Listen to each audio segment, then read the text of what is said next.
প্রিয় শিক্ষার্থীবৃন্দ, তোমরা কেমন আছো?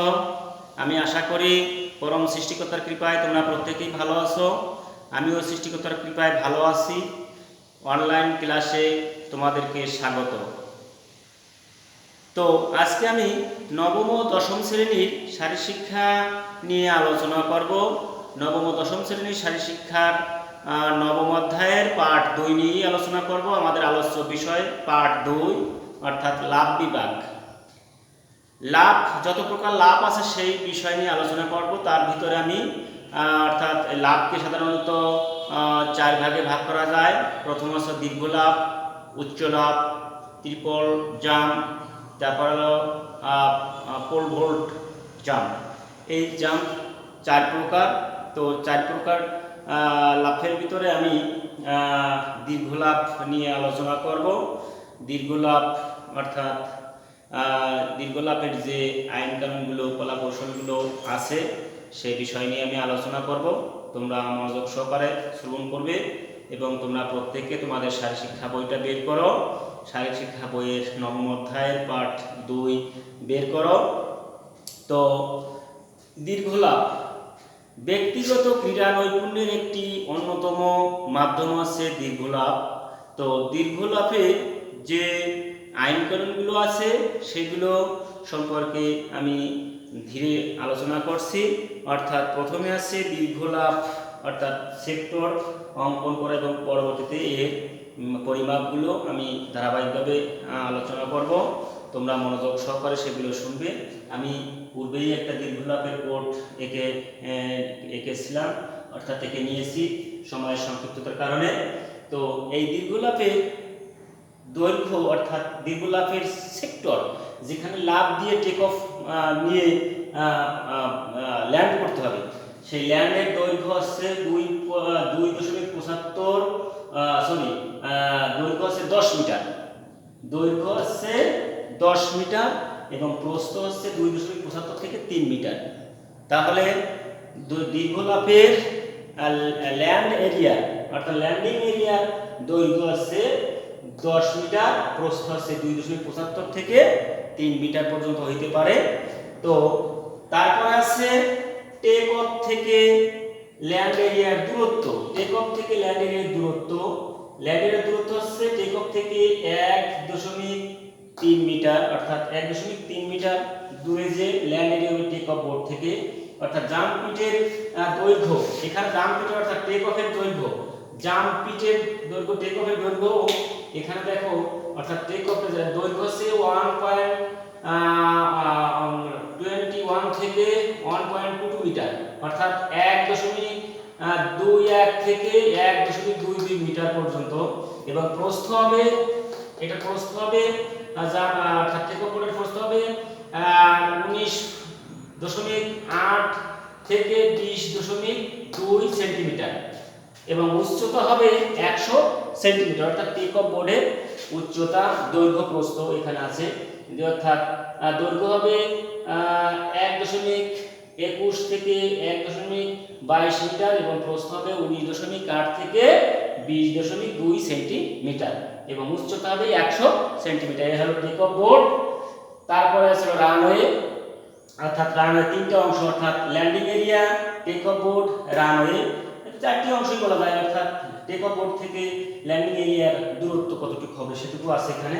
তো রানওয়ের দূরত্ব হচ্ছে, দৈর্ঘ্য হবে 40 মিটার এবং প্রস্থ হবে 1.22 মিটার।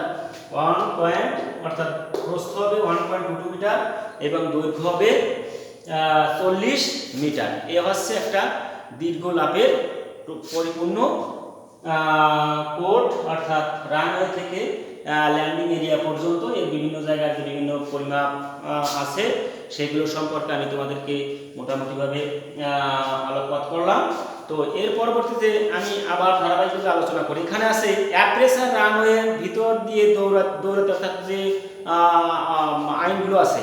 অ্যাপ্রেসার রানওয়ে অর্থাৎ রানওয়ে থেকে, এই রানওয়ের একজন দীর্ঘ লাভের খেলোয়াড়কে যখন একজন দীর্ঘ লাভ খেলোয়াড় যখন অংশগ্রহণ করবে দীর্ঘ লাভে, তখন সে তার রানওয়ে দিয়ে দৌড়ে যেতে হবে। টেক অফ বোর্ড থেকে ল্যান্ডিং এরিয়ায় পড়তে হবে এরপরে রানের দৈর্ঘ্য কমপক্ষে সেটা বলছে 40 মিটার, প্রস্থ 1.22 এবং থেকে 1.25 মিটার, উভয় পাশে সাদা রং থাকতে হবে, অর্থাৎ উভয় পাশে এই রানের উভয় পাশে সাদা রং থাকতে হবে।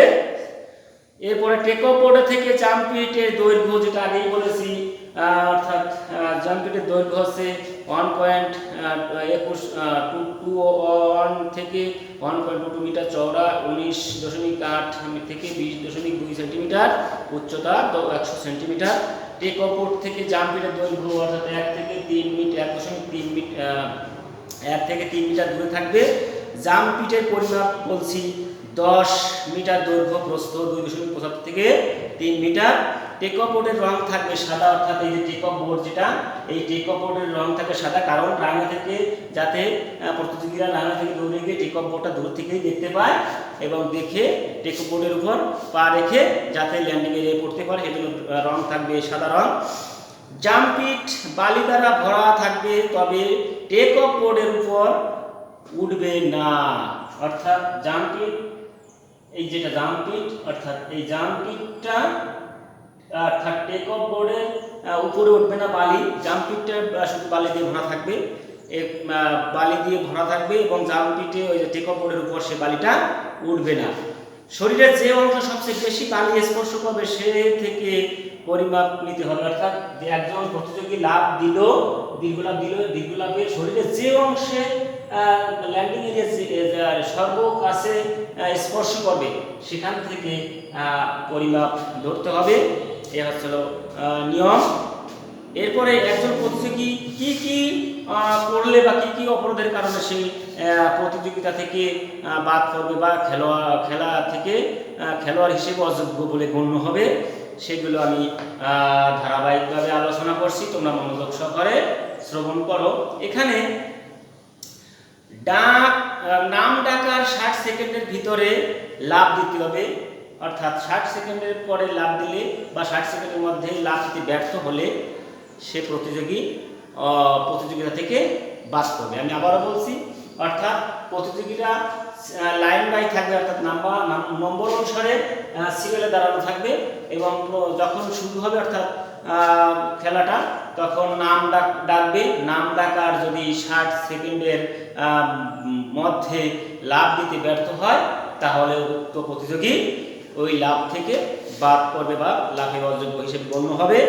তারপর আছে দ্বিতীয় নম্বর, টেকঅফ বোর্ডের বাইরে দিয়ে লাফ দিলে, অর্থাৎ এই যে আমাদের টেকঅফ বোর্ড আছে, কোনো প্রতিযোগী যদি টেকঅফ বোর্ডের বাইরে থেকে অর্থাৎ সামনে গিয়ে অথবা বাইরে থেকে যদি লাফ দিয়ে ল্যান্ডিং এরিয়ায় পড়ে তাহলে সে প্রতিযোগী উক্ত লাফ থেকে বাদ যাবে বা উক্ত লাফের অযোগ্য বলে গণ্য হবে। আমি আবারও বলছি, কোনো প্রতিযোগী যদি টেকঅফ বোর্ডের বাইরে থেকে অথবা টেকঅফ বোর্ড অতিক্রম করে লাফ দিয়ে টেকঅফ নিয়ে ল্যান্ডিং এরিয়ায় প্রবেশ করে বা ল্যান্ডিং এরিয়ায় ল্যান্ড করে তাহলে সে প্রতিযোগী সেই লাফ থেকে বাদ পড়বে। এরপর আছে ল্যান্ডিং এর পূর্বে ল্যান্ডিং এরিয়ার বাইরে মাটি স্পর্শ করলে, ল্যান্ডিং এরিয়ার আগে অথবা ল্যান্ডিং এরিয়ার পাশে উভয় পাশে যদি প্রতিযোগী লাফিয়ে ল্যান্ড করে তাহলে সে অযোগ্য বলে গণ্য হবে। লাফ শেষ করে পিছনের দিকে হেঁটে, অর্থাৎ একজন প্রতিযোগী দীর্ঘলাফ দিয়ে ল্যান্ডিংয়ে পড়লো, পড়ার পরে সে পিছন থেকে আবার হেঁটে আসলো, তাহলেও সে ওই প্রতিযোগী থেকে বাদ পড়ে। অর্থাৎ প্রতিযোগীকে লাফ দিয়ে টেকঅফ বোর্ড থেকে লাফ দিয়ে ল্যান্ডিংয়ে পড়ে থাকে সামনে দিয়ে বেরিয়ে যেতে হবে। এরপরে 2 পায়ে টেকঅফ নিলে, অর্থাৎ নিয়মই আছে দীর্ঘলাফের ক্ষেত্রে সকল প্রতিযোগীকে তার 1 পায়ে টেকঅফ নিতে হবে, অর্থাৎ টেকঅফ বোর্ডে 1 পায়ে টেকঅফ নিয়ে 1 পায়ের পর টেকঅফ নিয়ে ল্যান্ডিং এরিয়ায় 2 পা নিয়ে পড়তে হবে। তো এক্ষেত্রে যদি কোনো প্রতিযোগী অ্যাট এ টাইম অর্থাৎ টেকঅফ বোর্ডে 2 পায়ের উপর টেকঅফ নিয়ে লাফ দেয় তাহলে সে ওই প্রতিযোগিতা থেকে বাদ পড়বে বা ওই প্রতিযোগিতার অযোগ্য বলে গণ্য হবে। টেকঅফ বোর্ডের সামনে মাটি স্পর্শ করে, আমি যেটা পূর্বেই বলেছিলাম, টেকঅফ বোর্ডে লাফ দেওয়া হচ্ছে টেকঅফ বোর্ডের উপর পা দিয়ে, অর্থাৎ তার পূর্বে পরে যে যদি এখান থেকে লাফ দেয় তাহলে সে অযোগ্য হবে। এবার দীর্ঘলাফের কলা কৌশল, কি কি কলা কৌশল আয়ত্ত করলে একজন দীর্ঘলাভের খেলোয়াড় ব্যক্তিগতভাবে সে ক্রীড়া নৈপুণ্য বা দীর্ঘলাভের নৈপুণ্যতা অর্জন করতে পারবে বা দেখাতে পারবে। সেগুলো আমি বলছি, আমি ধারাবাহিকতা বলছি, তোমরা মনোযোগ সহকারে শোনো। যারা ভালো স্প্রিন্টার তারা দীর্ঘলাভ ভালো করে, অর্থাৎ যাদের দৌড়ের গতি ভালো আছে, অর্থাৎ রানওয়ে দিয়ে দৌড়ানোর সময় তাদের গতি সবচেয়ে বেশি থাকবে, তারাই দেখা যাবে দীর্ঘলাভে ভালো ফলাফল করতে পারবে। অর্থাৎ একজন ভালো লং জাম্প হতে হলে তার শক্তি গতি প্রয়োজন, যা স্প্রিন্টের মধ্যে আছে।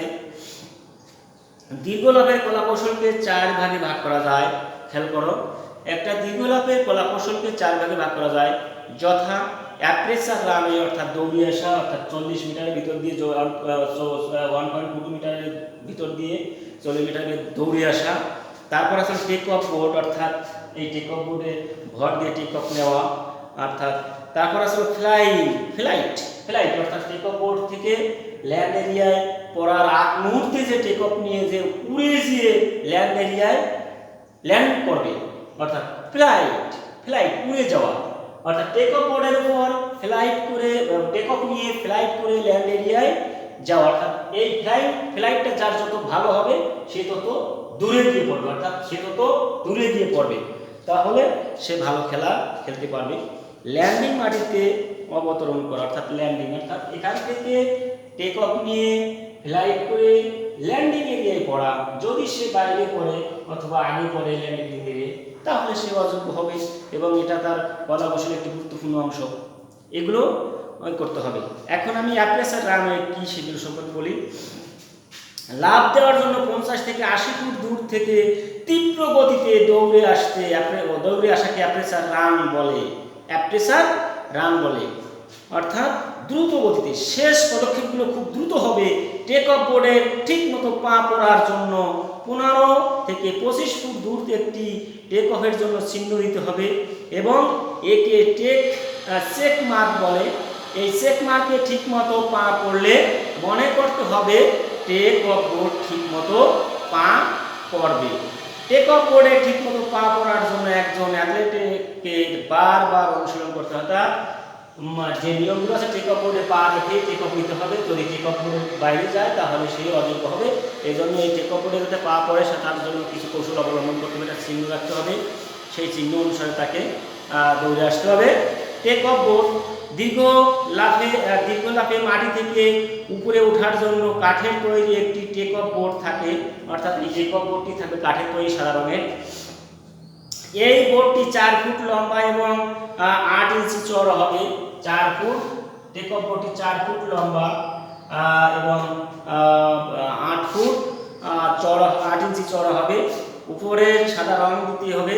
এই বোর্ডের উপর পা দিয়ে শূন্যে লাফিয়ে ওঠাকে টেক অফ বোর্ড বলে। যার টেক অফ ভালো হবে সে দূরত্ব অতিক্রম করতে পারবে, বেশি দূরত্ব অতিক্রম করতে পারবে। তাহলে টেক অফ বোর্ডের দৈর্ঘ্য হচ্ছে কত? টেক অফ বোর্ডের 4 ফুট লম্বা এবং 8 ইঞ্চি চওড়া। এটা আসলে টেক অফ বোর্ডের আমি পূর্বে বলেছিলাম, অর্থাৎ জাম্প পিটের দৈর্ঘ্য, অর্থাৎ এইটার দৈর্ঘ্য বলছিলাম। তো ওটা অর্থাৎ টেক অফ বোর্ডের দৈর্ঘ্য এবং প্রস্থ আমরা পেয়ে গেলাম। তো এরপর আছে ফ্লাইট। টেক অফ বোর্ডে পা দিয়ে উপরে ওঠার পর থেকে মাটিতে নামার আগ পর্যন্ত হচ্ছে ফ্লাইট, অর্থাৎ শূন্যে ভাসা। এখানে টেক অফ বোর্ড অর্থাৎ অ্যাপ্রেসার রানওয়ে থেকে দৌড়ে এসে টেক অফ বোর্ডের উপর পা রেখে শূন্যে ভেসে যে যত বেশি শূন্যে ভাসতে পারবে, অর্থাৎ পা দুটোকে সাইকেলিং করে টেক অফ বোর্ডের উপর পা দিয়ে টেক অফ নিয়ে সাইকেলিং করে যে যত বেশি শূন্যে ভাসতে পারবে তার দূরত্বটা বেশি হবে, অর্থাৎ দীর্ঘলাভে তার দূরত্বটা বেশি হবে এবং সেই জয়ী হওয়ার সম্ভাবনা বেশি থাকবে। শূন্যে বায়ুর মধ্যে হাঁটা, হাঁটু গুটিয়ে নেওয়া, ঝাঁকুনি দিয়ে খুব জোরে পা ছোড়া, হিসকি, অর্থাৎ এগুলো হচ্ছে শূন্যে ভাষার পদ্ধতি, অর্থাৎ সাইকেলিং। এইভাবে বিভিন্ন ধরনের ইতিহাস কৌশল আছে। শূন্যে যার পায়ের মুভমেন্ট ভালো হবে সে বেশি দূরত্ব অতিক্রম করতে পারবে, অর্থাৎ সাইকেলিং অ্যাসেট কলা কৌশল বিদ্যা অর্থাৎ টেক অফ বোর্ডের উপর টেক অফ নিয়ে শূন্যে ভাসার সময় সাইকেলিং করে পা দিয়ে পায়েটাকে ধাক্কা দিয়ে আরও এক ধাপ সামনে এগিয়ে গিয়ে ল্যান্ডিং করা, এটা মানে একদম খেলোয়াড়ের অন্যতম কলা কৌশলের মধ্যে পড়ে, অর্থাৎ ভালো কলা কৌশল এটা একটি। এখানে এরপর আসলে ল্যান্ডিং অর্থাৎ মাটিতে অবতরণের সময় পা মাটিকে স্পর্শ করার পূর্ব মুহূর্তে পা দুটোকে সামনের দিকে সম্পূর্ণ সোজা করে নিতে হবে যাতে বেশি দূরত্বে যাওয়া যায়। টেক অফ করলাম, ফ্লাইট করলাম, এখন যখন আমি ল্যান্ডিং করবো তখন পা দুটোকে সমান করে সামনের দিকে, পা দুটোকে সমান করে সামনের দিকে অর্থাৎ এইভাবে গিয়ে এভাবে করে সামনের দিকে ঝুঁকে যেতে হবে, তাহলে সেটা হচ্ছে ল্যান্ডিং। এখানে গোড়ালু দুটো ল্যান্ডিং পিঠের প্রথম বালি স্পর্শ করবে এবং সাথে সাথে হাঁটু ভাঙে গোড়ালু থেকে পায়ের পাতা শরীরের ভর দিয়ে আসতে হবে, তারপর সামনে গড়িয়ে পড়তে হবে। অর্থাৎ হাঁটু দুটো বালি স্পর্শ করে প্রথমে পায়ের গোড়ালু দুটো পড়বে, তারপরে পা দুটোকে সামনে নিয়ে হাঁটু দুটো মাটিতে স্পর্শ করবে। এই হচ্ছে দীর্ঘলাপের যে কলা কৌশলগুলো। তো আমি মোটামুটি আমাদের আলোচ্য বিষয় সম্পর্কে আলোচনা করেছি। তোমরা বাড়ি গিয়ে বই পড়বে এবং বই পড়ে আরও বিস্তারিত জানবে, বেশি করে করবে। তো আমি এই মুহূর্তে তোমাদের একটা বাড়ির কাজ দিব, তোমরা বাড়ির কাজটা লিখে নাও। তোমাদের আগামী ক্লাসের বাড়ির কাজ থাকবে একটি দীর্ঘলাপের কোড অঙ্কন করে নিয়ে আসবে। আমি আবারও বলছি, তোমাদের আগামী ক্লাসের বাড়ির কাজ থাকবে একটি দীর্ঘলাপের কোড অঙ্কন করে নিয়ে আসবে। তো আজকের ক্লাস আমাদের এ পর্যন্তই। তোমরা ভালো থাকো, সুস্থ থাকো, সবাইকে ধন্যবাদ।